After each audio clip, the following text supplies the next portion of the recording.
नमस्कार, मैं संदीप कश्यप और आप देख रहे हैं न्यूज ट्रैक। यूपी का सियासी पारा में आज हम आपको चुनाव के तारीखों के ऐलान से लेकर 7 चरणों में होने वाले चुनाव की सारी जानकारी देंगे।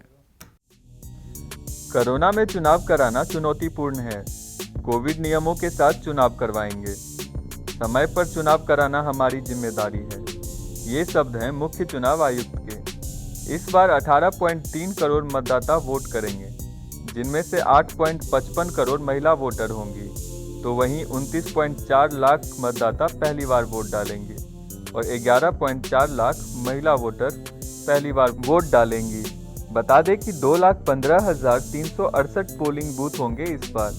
हर बूथ पर 1250 मतदाता वोट डाल सकेंगे। साथ ही हर बूथ पर मास्क सैनिटाइजर की व्यवस्था होगी। चुनाव आयोग द्वारा प्रत्याशियों के लिए नियम बनाया गया है, जिसके तहत आपराधिक आरोप वाले प्रत्याशी को अपनी जानकारी देनी होगी। टीवी और अखबार में कुल 3 बार जानकारी देनी होगी। पार्टियों को अपने होम पेज पर भी पूरी जानकारी देनी होगी। बात करें चुनावी खर्च की सीमा की, तो 28 लाख से बढ़ाकर 40 लाख कर दी गई है। 900 ऑब्जर्वर्स चुनाव पर नजर रखेंगे। सुविधा ऐप के जरिए नामांकन किया जा सकेगा। ऑनलाइन नामांकन भी कर सकेंगे। अवैध शराब और पैसों पर भी नजर रखी जाएगी।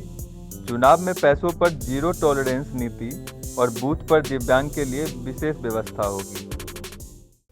चुनाव आयोग द्वारा चुनाव के तारीखों की घोषणा को लेकर चुनावी मैदान में दौड़ लगाती हुई पार्टियों के ट्वीट पर एक नजर डालिए।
अब सुनिए आम आदमी पार्टी और जन अधिकार पार्टी के नेताओं का बयान।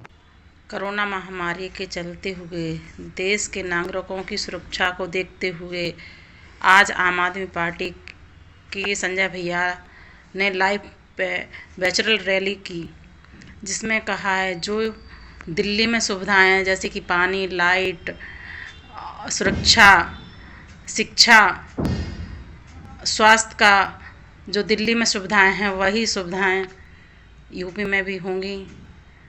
और जैसे कि भाजपाई बोलते हैं ऐसा कैसे हो सकता है, तो हो सकता है, क्यों नहीं हो सकता है। जो दिल्ली में हुआ है वो यूपी में भी होगा। जय हिंद। ये स्वागत एवं कदम है और चुनाव समय पर स्वस्थ परंपरा को संविधान के अनुसार करने से ही बहुत ज़रूरी है कि संविधान का पालन करें। इसमें हमें ध्यान देना होगा कि कोरोना के नियमों का जो समय समय पर सरकार गाइडलाइन देती है उसका हमें पालन करना बहुत ज़रूरी है।